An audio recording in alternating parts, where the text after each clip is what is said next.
이제 아브라함이 175세로 죽습니다. 하나님 곁으로 갑니다. 이제 아브라함의 이야기가 끝나고 19절부터 이삭과 야곱의 이야기가 시작되고 있습니다. 이 창세기 25장 이 후반에 등장하는 이삭과 리브가의 이 불임 이야기와 에서와 야곱 이야기, 사실 어떻게 보면 전혀 좀 다른 내용의 이야기가 두 이야기가 이렇게 합쳐져 있는 것 같이 보이지만 사실은 같은 내용의 이야기입니다. 복이란 무엇인가 문제로 묶여지는 이야기라고 할 수 있습니다. 새로운 한 해, 이 2021년 우리가 지금 시작하고 있는데요. 아마도 이 30일, 31일 저만 하더라도 막 이 문자, 카톡, 진동을 해놓으면은 띠 울리면서 진동해서 새해 복 많이 받으라고 문자 날라오지요. 또 카톡은 까똑까똑 하면서 또 문자 날라오지 않습니까? 어떤 분들은 뭐 그림으로 이렇게 하고 어떤 분들은 장문의 또 메시지로 문자로 이렇게 새해를 축하하는 그런 메시지를 받았습니다. 그러면 또 우리는 그 의무적인 어떤 의무감으로 그림 같은 걸 캡처해가지고 이렇게 그림을 보내신 분들에게는 그림으로, 또 이제 문자로 글을 이제 정성스럽게 써서 하신 분들에게는 또 그렇게 거의 비슷한 분량을 맞춰서 또 이렇게 그 창작하는, 뭐 내용은 대동소이하지만 조금 다르게 그 다른 버전으로 이렇게 축복 인사를 하곤 했습니다. 아마도 어저께까지 우리 손이 아마 바쁘지 않았을까 싶습니다. 그렇게 이 새해 우리가 복에 대해서 새해 복 많이 받으십시오, 이렇게 복에 대해서 이야기를 했는데, 정말 성경이 말하는 그 참된 복이 무엇인지, 사실 복이라는 단어는 전혀 지금 25장 19절부터 이 34절까지 등장하고 있지 않지만 복에 관한 이야기입니다. 여러분, 이삭 그는 누구입니까? 저는 이렇게 이야기해 보고 싶습니다. 이삭이야말로 복의 증거이고 복 그 자체인 사람이다. 창세기 12장에서 하나님께서 아브라함에 이렇게 말씀하셨어요.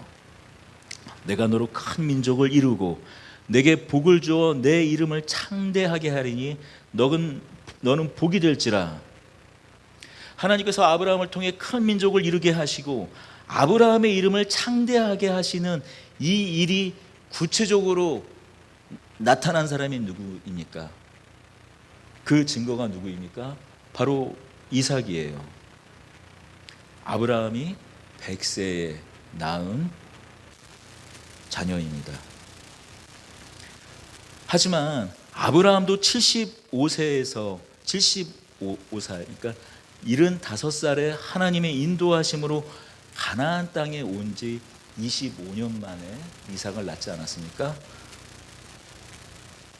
이삭은 몇 년 만에 이 에서와 야곱을 낳았을까요? 20년 만에 낳은 거예요. 26절을 우리 같이 읽겠습니다. 후에 나온 아우는 손으로 에서의 발꿈치를 잡았으므로 그 이름을 야곱이라 하였으며 리브가가 그들을 낳았을 때에 이삭이 60세였더라. 이삭이 리브가와 결혼한 나이가 몇 세였죠? 40세였어요. 그럼 지금 20년의 시간이 지난 겁니다. 여러분, 12장부터 25장까지의 내용이 결국 무슨 내용입니까? 복, 씨, 후손에 관한 내용이에요. 물론 그것이 그 내용이 구체적으로 무엇인지 하나님과 아브라함의 그 사이 관계 안에서 그걸 풀어나가고 있지만 핵심적인 그 키워드는 결국 복, 씨에 대한 이야기입니다. 후손에 대한 이야기예요. 사실 저는 그래서 항상 불편했었다고 말씀을 언젠가 드리지 않았습니까? 그런데 정작 아브라함은 하나님의 부르심을 받은 지 25년이 지난 100세에 이삭을 낳습니다. 이삭은 어떻습니까? 지금 20년이 지난 한참 후에야 에서와 야곱을 낳는 거예요. 여러분, 우리가 생각하는 복이란 어떻습니까? 순풍에 돛단 듯 모든 것이 순조롭고 형통한 것, 이 범주에서 어떤 일이 일어나면 우리가 그것을 복이라고 하지 않습니까? 그렇잖아요. 그래서 우리가 행복하다, 복되다, 야, 복 받았다 그러면 여러분, 우리가 소망하는 것, 소원하는 것들이 우리가 원하는 그때에 이루어지는 것을 우리가 복되다고 하지 않습니까? 그러나 성경이 말하는 복이란 어떨까요? 지금 어떤 이야기를 풀어내고 있습니까? 복을 주시는 분이 하나님이시요, 하나님이 그 복 자체임을 알게 되는 과정이, 그 모든 과정이 복이라는 것을 성경은 지금 이야기해 주고 있는 것이에요.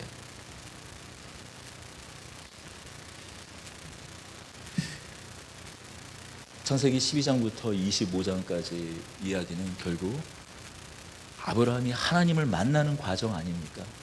비록 부르심을 받았지만, 하나님의 부르심을 받고 하나님을 만났지만 결국 그 부르심, 그의 시간 안에서 아브라함이 완성되어져 가는, 하나님 안에서 온전해지는 과정, 그것이 결국 지금까지 이야기 아니었습니까? 뭐를 우리가 조금 해보니까 그냥 되어버리는 경우가 있어요. 뭐 좀 했더니 그냥 되네. 사실 여기에는 사람이 훌륭해질 틈이 없습니다. 앞서 말했듯이 아브라함이 부름받은 이후의 삶은 하나님을 만났지만, 그러나 하나님이 어떤 분이신지 구체적으로 알게 되는 과정이었어요. 더불어 자신의 반복적인 실수에도 불구하고 어떻게 하나님께서 하나님의 방법대로 그것을 성실하게 이루시는지 알게 되는 삶이었습니다. 여러분, 아브라함이 100세에 이삭을 낳은 거 정말로 큰 복이죠. 하지만 정말 복은 무엇이었을까요? 아브라함에게 정말 복은 무엇이었을까요? 이삭이 복 중에 복인 것은 틀림없는 사실이지만 그 복의 내용은 25년 동안 만나게 되었던 하나님, 알게 된 하나님, 하나님과의 그 관계, 그게 복의 내용, 복의 실체 아닐까요? 지금 이삭이 그렇습니다. 21절, 이삭이 그의 아내가 임신하지 못함으로 그를 위하여 여호와께 간구하매 여호와께서 그의 간구를 들으셨으므로, 이삭이 그의 아내가 임신하지 못함으로 그를 위하여 여호와께 간구하매와 여호와께서 그의 간구를 들으셨으므로, 이 응답 사이의 간극이 몇 년이라고요? 20년이에요. 20년. 시간상으로 20년인 것입니다. 60세였더라.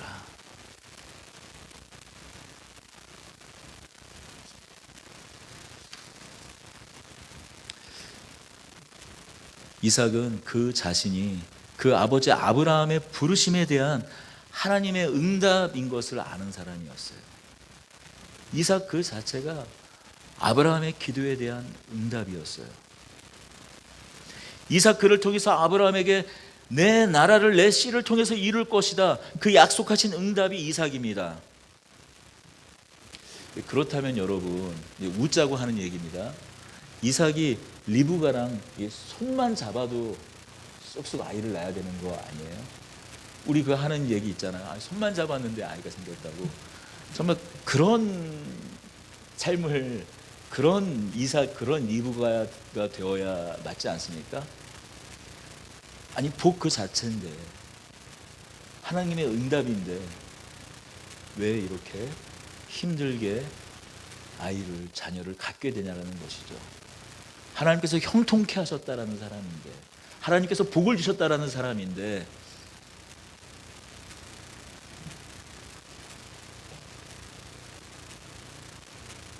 여러분, 그 기도하고 간구하는 세월 20년,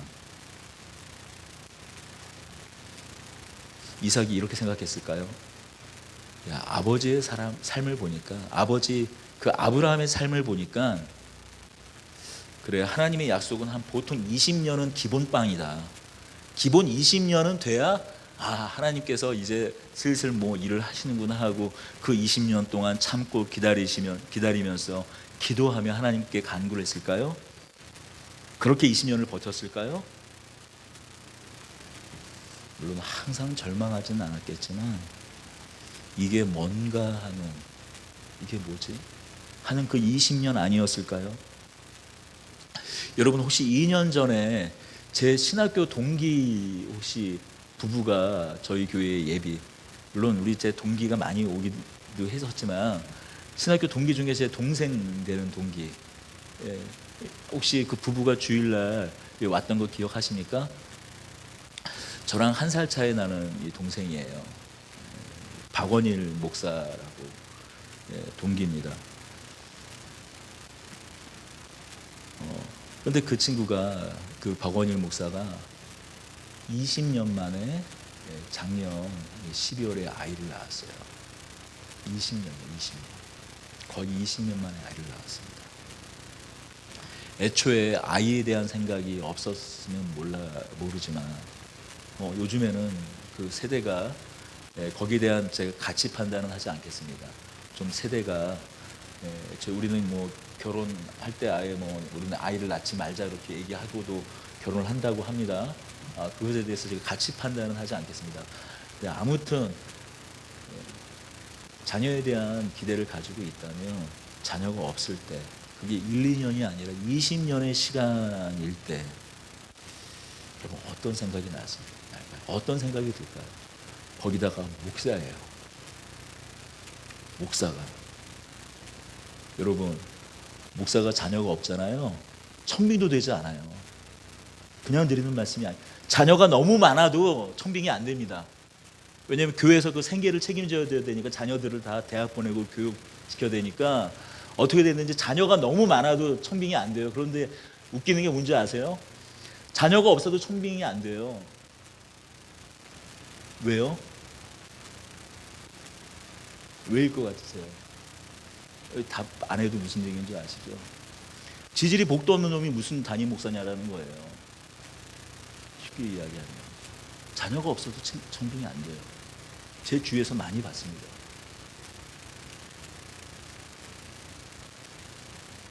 (20년) 동안 무슨 생각을 하고 살았을까요? 그 친구가. 사역은 하지만 부교육자로 20년 동안 이 교회 저 교회를, 죄송합니다, 물론 부르신 곳에서 그의 소명, 그의 사명을 잘 감당했지만 20년을 전전하면서 무슨 생각을 하면서 20년을 버텼을까요?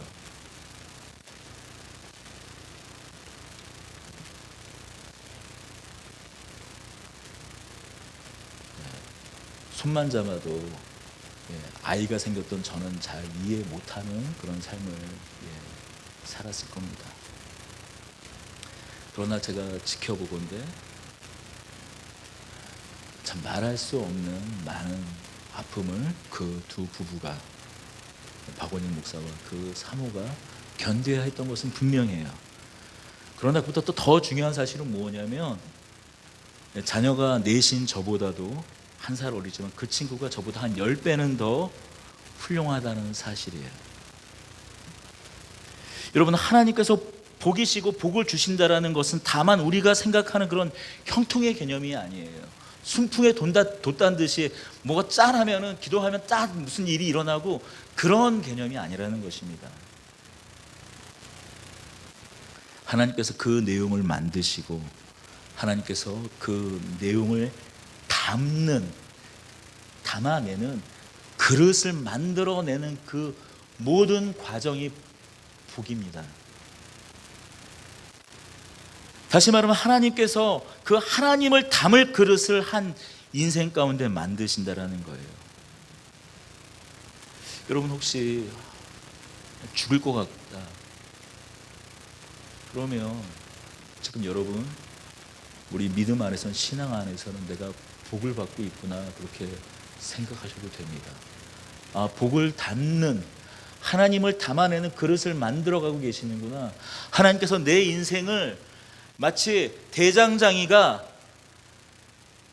쇠를 달구어 망치로 두드리며 그릇의 모양을 펴 잡아내는 것처럼, 그 안에는 모든 불순물을 걸러내는 것처럼 하나님께서 만들어내는 과정이구나, 복을 만들어내는 과정이구나 생각하시면 틀림이 없습니다. 여러분, 바로 지금 이곳 가운데 불려 나와 있는 한 사람 한 사람을 하나님께서 그 복과 내용과 그릇을 만들어내고 있는 우리라는 걸 잊지 마시기 바랍니다. 그렇습니다. 기도를 오래 하신 분들, 정말 기도를 많이 하신 분들, 한결같이 하시는 고백이 있습니다. 분명히 그 기도의 시작은 어떤 문제 때문에 기도하기 시작했는데, 그 문제는 온데간데 없어지고, 문제가 없어졌다는 얘기가 아니에요. 그 문제를 마주하고 있는 나는 온데간데 없어지고, 그 사이 하나님만 남았다. 달리 말하면 하나님과의 관계가 깊어졌다라고 이야기를 해요. 그렇습니다. 우리가 생각하는 복, 그 성취가 중요합니다. 하지만 더 중요한 것이 있습니다. 복을 주시고, 아니 그 복 그 자체이신 하나님 그분과의 관계, 그것이 우리에게 복임을 잊지 마시기 바랍니다. 더불어 신자의 시간은 그 어떤 시간도 버려지는 시간이 아니라 하나님의 복을 채우시고, 하나님께서 간섭하셔서 하나님께서 원하시는 그 복의 내용을 만들어가고 채우시는 시간임을 우리는 잊으면 안 됩니다. 더불어 오늘 우리가 또 마주하게 되는 두 번째 문제가 있어요. 오늘 본문의 이 장자권에 대한 문제입니다.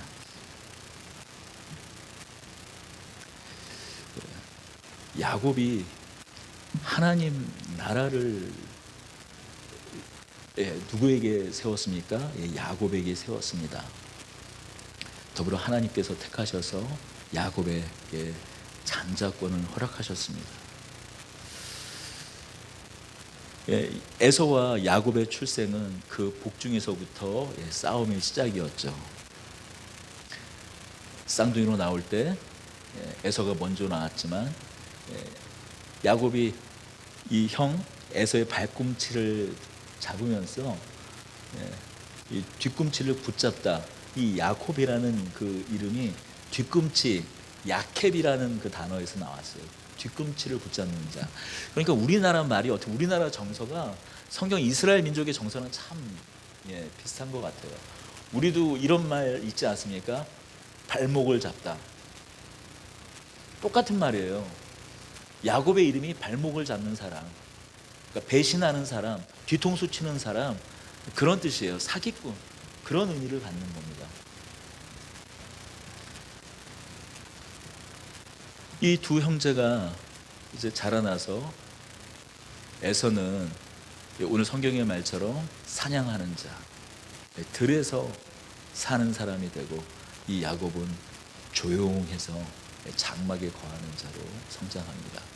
오늘날 형 에서가 사냥을 하고 돌아왔는데 너무 배가 고팠는지 먹을 걸 찾자 이 팥죽 한 그릇에 야곱이 장자권을 삽니다. 사실 이게 도대체 뭐가 대수인가 우리는 쉽게 생각해요. 아니, 이 장자의 명분을 34절과 같이 야곱이 떡과 팥죽을 에서에게 주매 에서가 먹으며 마시고 일어나 갔으니 에서가 장자의 명분을 가볍게 여김이었더라. 아니, 장자의 명분, 이게 좀 가볍게 여긴 것이 도대체 무엇인데 계속 이 에서는 하나님을 떠난 인생으로 살 수밖에 없는지 하는 이야기예요. 여러분, 우리 이 32절을 좀 이 한 단어를 좀 다른 단어로 바꾸어서 우리 같이 한번 읽어보겠습니다. 32절입니다. 이 장자를 예수로 한번 바꿔 한번 읽어보겠습니다. 에서가 이르되 내가 죽게 되었으니 이 예수의 명분이 내게 무엇이 유익하리요? 내게 무엇이 유익하리요?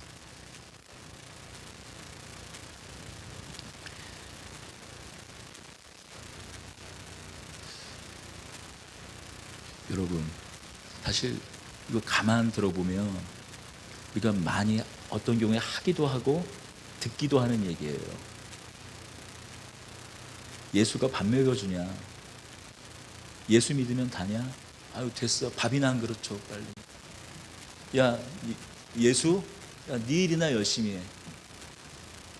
네 일이나 열심히 해. 너나 잘하세요.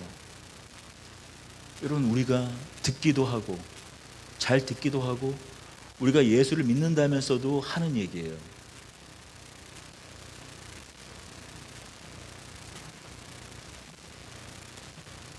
이 장자권이라는 것이 다만 장자가 아니라 예수가 어떤 사람인가를 잘 보여주는 어떤 단적인 예인 것입니다. 이 장자권이란 무엇입니까? 아브라함으로 시작되는 이 복의 계보, 이 계보가 어디로 흘러가는지에 대한 이야기예요. 그런데 지금 에서는 이 장자권이라는 것을 이렇게 이야기하면서 결국엔 이 장자라는 것이 이 복이 흘러가는 이 일이 결국 누구로부터 만들어진다고 얘기하는 걸까요? 그리고 그 안에 내면에서 생각하는 것은 무엇이냐면 복? 아, 그게 무슨 중요해. 그건 내가 하기 나름이지. 내가 만들어가는 거야. 내가 이루어가는 거야. 내 인생은 내가 하기 나름인 것이지, 내가 잘하고 못하고 내가 열심히 하고 하기 나름인 것이지, 장자권 그 명분이 뭐가 중요해? 그 의미가 뭐가 중요하냐라는 것이죠. 예수 믿는 거, 하나님 믿는 거, 그게 뭐가 중요해? 예수 믿는 사람 봐. 다 사는 거 봐. 잘 살아? 지금 그 얘기를 하고 있는 거예요.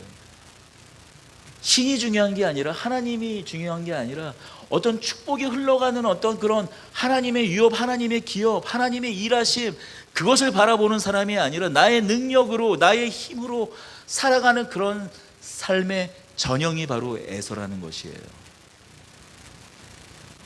사실 이 부분은 중요합니다. 근본적으로 이러한 내가 만들고 내가 한다, 이 이야기의 시작은 또 어디에 있습니까? 니므롯 아닙니까? 탑을 세워 우리가 우리의 이름을 내자. 그것과 그 근본 뿌리가 같습니다. 하나님이 통치하시고 다스리고 그 인도하심을 받는 나라, 그 하나님 나라 반대편에 서 있는 사람들의 그 마음의 근본이 이와 같습니다. 아니, 그리고 또 목사님 무슨 이 장자권을 예수님이랑 연결하십니까? 라고 혹시 물으신다면, 이거 너무 확대 해석하는 거 아닙니까? 라고 물으신다면, 아니요, 정확히 같아요. 바로 예수가 밥 먹여주냐? 됐고, 야 밥이나 내와. 야 너는 너 일이나 해. 바로 여기에 묶여 있는 거예요. 정확하게 묶여 있는 거예요. 말라기에 우리 가보겠습니다. 말라기, 우리 이 창세기 26장을 좀 25장을 클립해 놓고요. 제 끈으로 말라기 1장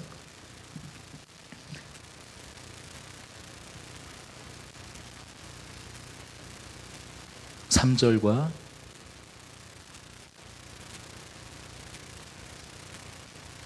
2절 3절을 같이 읽겠습니다. 여호와께서 이르시되 내가 너희를 사랑하였노라 하나 너희는 이르기를 주께서 어떻게 우리를 사랑하셨나이까 하는도다. 나 여호와가 말하노라 에서는 야곱의 형이 아니냐. 그러나 내가 야곱을 사랑하였고 에서는 미워하였으며 그의 산들을 황폐하게 하였고 그의 산업을 광야의 이리들에게 넘겼느니라.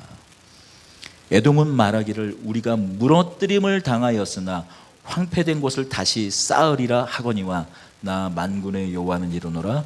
그들은 쌓을지라도 나는 헐리라. 사람들이 그들을 일컬어 악한 지역이라 할 것이요 여호와의 영원한 진노를 받은 백성이라 할 것이며. 에서는 니므롯과 마찬가지로 스스로의 힘으로 살아가겠다는 자들의 표상입니다.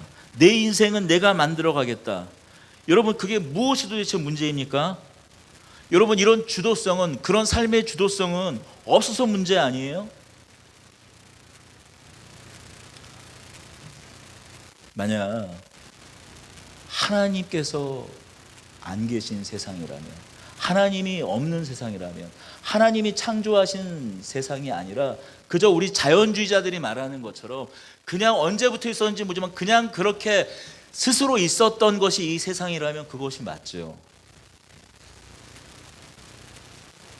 하지만 하나님이 창조하시고 하나님의 뜻에 따라 통치되는 것이 이 세상이라면 에서와 같이 내가 세우겠다라는 이 이야기는 하나님 통치 밖에 있다는 이야기예요. 이 말라기는 하나님 통치 밖에 있는 사람들에 대하여 성경은 이렇게 이야기합니다. 내가 에서는 미워하였으며라고 갈무리하고 있습니다. 그런데 문제는 야곱입니다. 에서는 어떻게 보면 쉬워요. 근데 야곱이야말로 문제적 인간입니다. 그래서 사실 우리의 이야기이기도 해요. 야곱이 어려운 이유는 창세기 25장에 이삭의 불임 이야기에서 잘 나와 있듯이 이삭이 기도와 간구로 리브가가 임신하였는데 복중에서 싸우자 하나님께서 그 이유를 이 족속이 저 족속보다 강하겠고 큰 자가 어린 자를 섬길 것이라는 이 하나님의 말씀을 이삭도 듣고 리브가도 듣고 더불어 이 야곱도 자라면서 이 사실을 알았을 것입니다. 하나님께서 이미 야곱을 선택하셨다라는 거예요. 그런데 이 야곱은 왜 자신을 실제적으로 장자로서 하나님께서 아브라함으로 이어지는 이 계보를 아브라함, 이삭 그리고 이 자신에게 이어지는 이 아브라함에서 이어지는 그 복의 그 계보로서 하나님께서 선택하셨음에도 불구하고 왜 그 형에게 팥죽으로 장자권을 사고 또 나중에는 이삭과 그 형을 속여서 장자권을 탈취하냐라는 거예요. 많은 경우에 이 부분이 잘 이해가 안 되니까 이렇게 말씀들을 합니다. 야, 야곱이 얼마나 하나님의 축복을 사모했느냐라는 걸로 풀러가요. 그런 우리가 사모함이 있어야 된다라고, 자, 우리 그런 사모함을 가집시다. 주여 삼창하는 걸로 가버려요. 그런 열심이 있어야겠죠. 하나님의 축복, 하나님이 부어준 그 은혜를 사모하는 그 열심이 있어야겠죠. 하지만 지금 그걸 지금 이 성경이 이야기해 주는 걸까요? 방법은 잘못됐지만 하나님께서 좋게 여기셨다. 그것을 이 야곱의 이야기를 통해서 알려주는 걸까요? 그렇게 여긴다면 결국 야곱의 끊임없는 열심이 바로 조건이 돼요. 하나님께서 주시는 복의 조건이 됩니다. 하지만 성경은 이미 이렇게 이야기해요. 큰 자가 어린 자를 섬기리라. 하나님께서는 야곱의 열심, 야곱의 그 어떠함 이전에 이미 하나님께서 택하셨다라고 말씀하고 있습니다. 하지만 야곱은 하나님께서 자신을 어떻게 택하셨는지와 상관없이 장자권을 형에게서 사들이고 탈취합니다. 이게 무슨 이야기인가요? 야곱은 하나님의 택하심, 하나님의 일하심, 하나님의 약속은 주어졌지만 이미 그 사실을 알기도 하지만 그와 전혀 상관없이 하나님 없는 사람으로, 마치 하나님 없는 세상에서 고아처럼 사는 사람이라는 얘기예요. 앞으로 두고두고 야곱의 인생을 이제 이 창세기 후반에서 우리가 계속 이야기 나누고 또 추적해 보겠습니다만, 여러분, 이것이 야곱의 인생을 이해하는 키예요. 하나님의 택함을 받고 하나님의 약속도 주어졌지만 마치 하나님의 약속이 주어지지 않은 사람처럼 자기 힘, 자기 열심으로 살아가는 바로 그 전형의 사람을 보여줍니다. 사실 이런 모습은 적어도 이 실질적인 문제, 실질적인 어떤 그런 보이는 모습에서는 에서와 전혀 다른 게 없는 사람인 거예요. 에서와 야곱이 다른 사람이고 아니 같은 사람인 거예요. 에서는 그냥 애초에 하나님 없이 자기 뜻 자기 세상으로 그냥 사는 사람의 전형이지만, 야곱은 어떻다고요? 바로 우리 같은 사람인 거예요. 하나님도 믿어, 하나님의 약속도 받았어. 하지만 실상은 전혀 하나님 없는 고아 같은 사람, 고아 같이 사는 그런 사람의 전형으로 마치 아버지도 없고 하나님도 없고 아무 주위에 돕는 사람 없는 것 같이 자기의 힘으로 끙끙대며 자기의 열심으로 살아가는 그 전형, 어쩌면 오늘날 우리가 수없이 바라보게 되는, 수없이 마주치는 아니 나 자신의 모습을 야곱을 통해서 우리는 보게 된다는 거예요.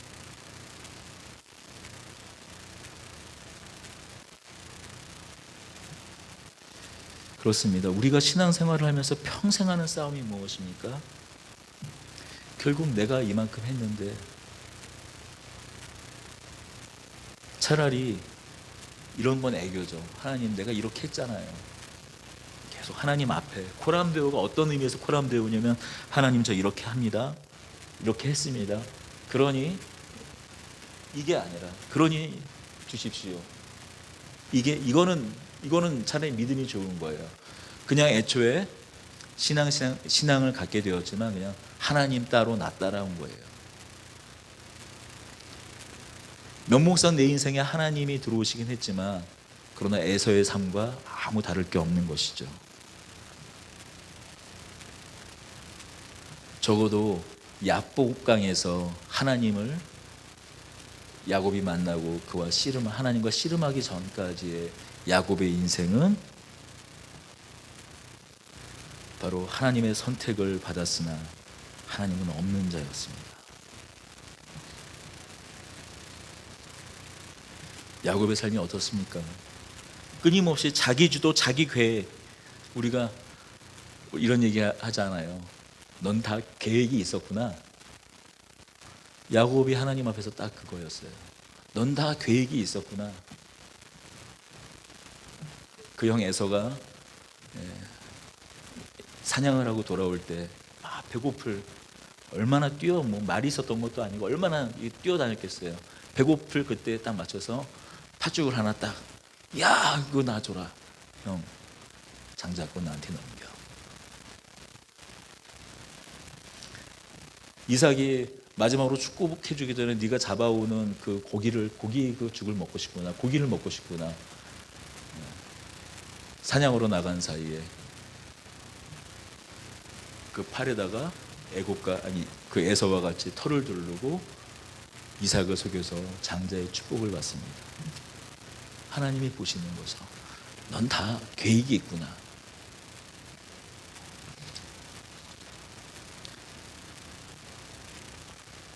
그러나 이 삶은 어떤 삶입니까? 고아와 같은 삶 아닙니까? 이게 정말로 자기주도적인 삶인가요? 하나님도 없고 아버지도 없는 그런 불쌍한 인생 아닙니까? 그러나 야곱의 이야기는 마치 그렇게 하나님 없이 살아가는데 하나님께서 그 틈을 벌려서 그 틈을 비집고 들어가서 하나님의 살아계심, 하나님의 영광을 보여주고 마는 것이 바로 야곱의 이야기입니다. 말라기 1장 2절, 여호와께서 이르시되 내가 너희를 사랑하였노라 하나 너희는 이르기를 주께서 어떻게 우리를 사랑하셨나이까 하는도다. 나 여호와가 말하노라 에서는 야곱의 형이 아니냐, 그러나 내가 야곱을 사랑하였고. 여러분, 이 하나님의 이 선택의 사랑은 하나님의 동행이에요. 하나님의 간섭하심. 나는 하나님 없다고 하는데, 하나님 없이 살아가는데 기어이 그 틈을 비집고 들어가시는 하나님의 간섭하심, 바로 그것이 하나님의 동행하심이 하나님의 선택의 사랑입니다. 그래서 이 하나님의 동행하심은 다양한 모습으로 나타납니다. 때로는 하나님의 징계로 나타나요. 하나님의 채찍질로 나타납니다. 때로는 죽을 고비로 나타나는 수가 있어요. 이스라엘이 그렇지 않습니까? 바벨론에게 멸망당하기까지 하지 않습니까? 그러나 그것이 다만 멸망하는 내용이었나요? 아니요. 그 바벨론에서, 페르시아에서 다니엘의 이야기가, 에스더의 이야기가 이스라엘의 역사를 통해서 만들어집니다. 그렇습니다. 야곱은 우리의 어떠함이 조건이 아니라 하나님의 택하신 그 사랑이 오직 조건이고, 하나님께서 우리와 동행하신다, 끝내 하나님께서 함께 하신다라는 이야기입니다. 이 야곱은 하나님의 택하심을 받은, 부르심을 받은 인생 가운데 하나님께서 어떻게 동행하시는가의 샘플로서 우리에게 주어지는 성경의 인물이에요. 언젠가 이렇게 말씀드렸습니다. 아브라함이 믿음의 조상이라고 했을 때, 이 아브라함이 믿음의 조상이라는 이야기는 믿음이 제일 좋은 사람, 믿음이 제일 강한 사람, 믿음이 제일 앞선 사람, 믿음이 제일 훌륭한 사람, 우리가 믿음의 표본으로서 제일 따라야 되는 어떤 그런 사람으로서 믿음의 조상이 아니라, 어떻게 한 인생을 붙드셔서 하나님께서 믿음의 일을 시작하시는지, 믿음을 온전케 하시는지, 그 시작한 첫 사람으로서의 그 믿음의 조상이라고 말씀드렸어요. 그렇다면 야곱은 어떻게 하나님께서 택한 자들이 하나님과 동행할 수 있는가, 어떻게 동행할 수 있는가, 그 표본으로서 우리에게 보여주는 샘플입니다. 여러분이 새해 첫 주에 이곳에 있는 여러분들이 아마 애서는 아닐 겁니다. 하지만 분명히 우리는 야곱과 같은 사람들입니다. 마치 이 동생으로 태어났지만 형의 뒤꿈치를 잡고 발목을 잡고 태어나 이 야곱이라는 이름이 붙여진 이 야곱과 같이, 그러나 야곱이 정작 붙잡았던 것은 에서의 뒤꿈치가 아니라 하나님의 뒤꿈치, 하나님의 발목을 잡았지만 하나님께서 그 발목을 뿌리치지 않으시고 끌어안으시고 함께 하신 이야기. 여러분, 우리도 이 야곱 같은 인생을 살고 있습니다. 우리는 없다고 하는데, 우리는 하나님 안 계신다고 하는데, 아니, 우리의 모든 일 가운데, 우리 시간 가운데 간섭하시고 개입하시고 하나님의 함께 하심을 보여주시는 바로 이 이야기를,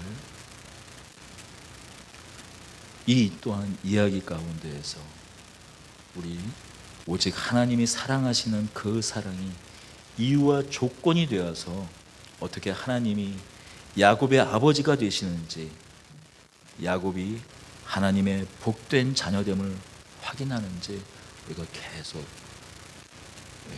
나누기를 원합니다. 여러분이 하나님의 사랑을 받는 자라는 이 말이 얼마나 무시무시한 이야기인지 우리가 계속 나누기를 원합니다. 여러분 기억하십시다. 하나님의 복의 이 조건이 내가 아니라 하나님이라는 이 사실을 확인하는 인생, 확인받는 인생이 얼마나 놀라운 인생인지 여러분 또한 이 2021년 우리 모두가 확인하는, 경험하는 올 한 해가 되기를 소원합니다. 기도하겠습니다. 은혜와 사랑의 하나님 아버지, 우리가 야곱입니다. 우리가 그렇게 고아처럼 살았습니다. 그러나 우리를 고아처럼 내버려 두지 않으시고 우리를 자녀 삼아 주셨습니다. 우리 인생 가운데에서 그 하나님의 택하심을 받은 하나님의 자녀가 된 그 복을 우리가 온전히 누리는 저희들 되게 하여 주시옵소서. 우리가 거기까지 하나님을 부여잡고 또 하나님께서 우리를 부여잡는 그 손길 그 안에서 머무는 것을 즐거워하고 기뻐하는 저희들이 되게 하여 주시옵소서. 사망이 우리를 덮치고 고난이 우리를 덮치고 때로는 실패와 좌절이 넘어지는 일도 있겠지만 우리가 하나님 안에 하나님의 택한 그 사랑 안에 머물고 있다라는 그 사실로 일어나 혼자 일어서는 것이 아니라 주님께서 내미는 손을 붙잡고 일어서는 하나님의 사랑을 받는 복된 자녀들 될 수 있도록 주님, 우리 온 더드림교회 성도들, 자녀와 권속들을 축복하여 주시고 인도하여 주시옵소서. 우리 주 예수 그리스도의 이름으로 기도드리옵나이다. 이제는 하나님 아버지의 극진하신 사랑과 우리 주 예수 그리스도의 은혜와 하나님의 선택의 그 사랑을 받는 더드림교회 온 성도들과 권속들 위해 성령님의 내주 교통하심이 이제로부터 영원토록 함께 계실지어다.